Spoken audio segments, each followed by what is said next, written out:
En sachant comment est constitué notre univers 3D, en sachant donc que tout va tourner comme le nom l'indique, 3D, les trois dimensions, donc nos trois axes X, Y et Z, eh bien vous allez comprendre très rapidement ceci. Quand je vais prendre par exemple cet escalier, et que cet escalier, je vais vous voir le bouger sur mon univers. Déjà, vous remarquez que quand je le sélectionne, on a ce pivot qui apparaît avec les trois axes. Donc on a les trois couleurs caractéristiques ici. Le bleu sera toujours le Z, le X en rouge et le Y en vert.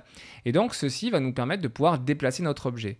Si je viens sur la flèche rouge et que je le déplace, je vais pouvoir l'avancer ou le reculer dans ce sens. Même chose pour le vert, même chose pour le bleu, donc le Z. On ne peut pas dire que le X et le Y soient le gauche et la droite, parce que vous voyez, selon comment vous vous trouvez, dans ce cas-là, le vert, il est face à moi et le rouge, il pointe vers ma gauche, alors que si je me mets comme ça, finalement, la droite devient l'axe vert et face à moi, ça devient l'axe X. Donc on ne peut pas vraiment parler de gauche et de droite.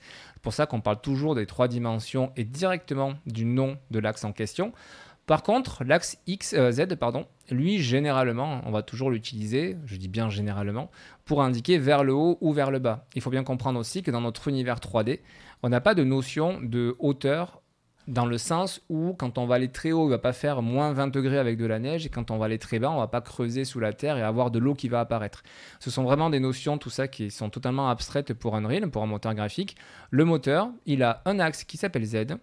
Le centre de son axe, c'est 0, et après on peut avoir des valeurs positives au-dessus, des valeurs négatives en dessous, et ça va nous permettre de placer des objets. Tout le reste qui fait relation, qui est relatif donc à notre univers réel que l'on connaît, c'est nous en fait, c'est à nous à l'apporter dans Unreal, à dire ok, à partir de telle valeur sur l'axe Z, ça veut dire qu'on est à telle hauteur, alors à ce moment-là, on peut développer un script qui va permettre de changer la température du joueur par exemple. Mais tout ça, ce sont des fonctions qu'on va développer nous-mêmes en fonction uniquement de cette valeur en Z. C'est-à-dire cet objet, actuellement, si je le monte, comme je suis en train de le faire là en maintenant le clic gauche, la valeur en Z, c'est quoi? Quelle est sa hauteur, entre guillemets? C'est vraiment pas un joli terme que j'utilise pour la 3D, mais quelle est sa valeur, quelle est sa position sur l'axe Z? Eh bien, on l'a ici, ça s'appelle le location.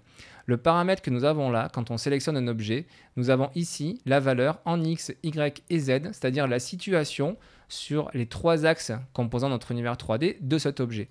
Et plus précisément, et c'est très important de le comprendre, c'est que cet objet, il est représenté par le pivot, et le pivot sur cet objet-là, il est situé dans cet angle.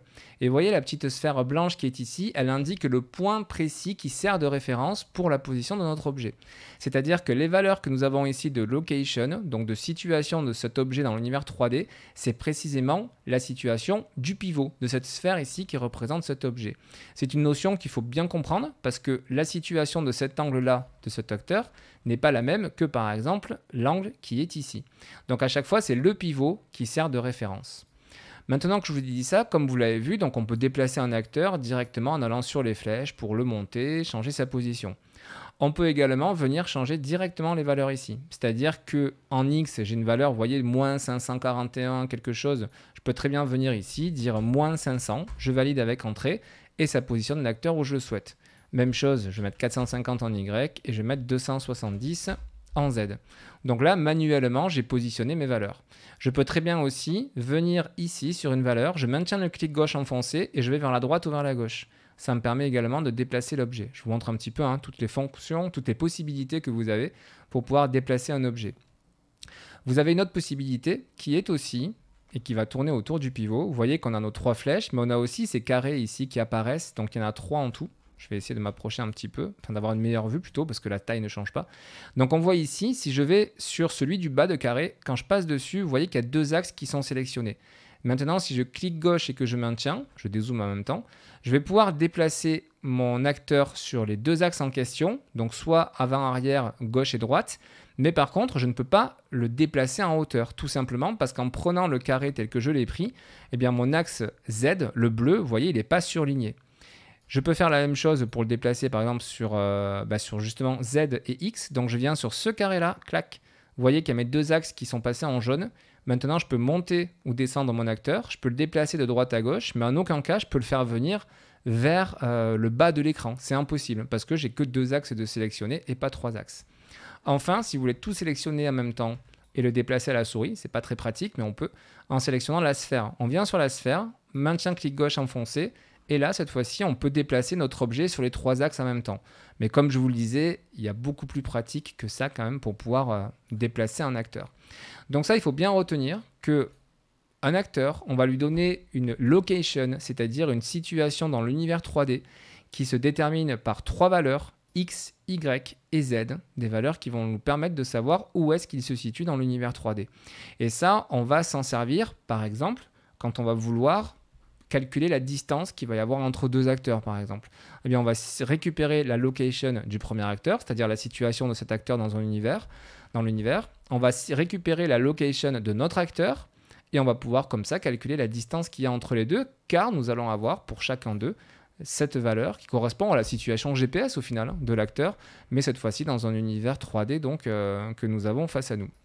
Voilà comment est-ce qu'on va pouvoir faire ça. Autre chose très intéressante par rapport à la location. Ici, vous avez en haut la possibilité d'activer ou de désactiver ce que j'appelle le crantage, c'est-à-dire le fait quand on va déplacer l'acteur, vous voyez, si je déplace, vous voyez que ça se fait, hop là, il y a des petits déplacements qui sont entre guillemets saccadés. Ça correspond tout simplement ici aux unités. Chose très importante que je ne vous ai pas encore dite, les unités d'Unreal, ce sont des Unreal Units, UU, souvent, vous trouverez ça dans la doc, et une unité d'Unreal correspond à 1 cm. Donc quand vous allez ici dire, OK, quand j'active cette grille et que ici je viens sélectionner 100 par exemple dans la liste, ça veut dire qu'à chaque fois que vous allez vouloir déplacer l'acteur, ça va le déplacer de 100 cm en 100 cm. Si vous mettez 10, ça va le déplacer de 10 cm en 10 cm. Vous voyez, c'est cranté. Et ça, c'est très utile quand vous allez vouloir coller les éléments les uns aux autres, quand vous allez vouloir déplacer votre objet. Enfin, je ne rentre pas plus en détail, vous le verrez quand on travaillera un petit peu sur les projets de jeu. Mais ça va être très utile. D'ailleurs, par défaut, c'est toujours activé. Si vous le désactivez, du coup, vous allez vous retrouver avec une précision ultime. Il n'y a plus du tout le crantage qui se fait. Donc là, ça va être à vous de positionner les acteurs comme vous le souhaitez. Heureusement, il y a une astuce qui est très sympa. Si vous voulez poser un acteur sur le niveau, vous le sélectionnez, vous appuyez sur la touche fin du clavier et ça va automatiquement poser l'acteur en question sur le sol. Vous voyez, c'est pas plus simple que ça. Donc si vous voulez le positionner droite-gauche comme vous le souhaitez, hop là, et que vous souhaitez poser après cet acteur sur le sol, vous appuyez sur fin et ça le pose. Ça va tout simplement chercher la collision la plus proche vers le bas et ça va, une fois que ça va rentrer en collision avec l'acteur, ça va le bloquer. Exemple ici, si j'appuie sur ma touche fin du clavier, clac, ça va venir positionner mon acteur, mon objet, sur l'acteur le plus proche qui bloque la collision. Donc voilà comment on va pouvoir simplement déplacer les objets.